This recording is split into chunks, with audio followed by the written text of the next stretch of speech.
Send a text with a typo or missing detail.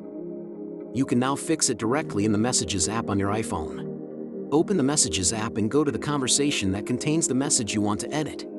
Press and hold on the Send iMessage bubble until the Options menu appears.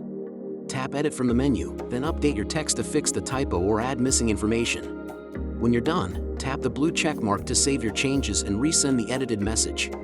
The conversation will now show edited under the message, so everyone knows it was updated. If you sent the wrong message entirely, you may be able to undo it as long as you act quickly. Open the conversation, then press and hold on the message you want to remove. From the menu, tap Undo Send. The message will disappear from the conversation on your device. In its place, you'll see a note saying that you unsent a message. Undo Send and Edit only work for a limited time after sending, and all devices need to be running compatible software.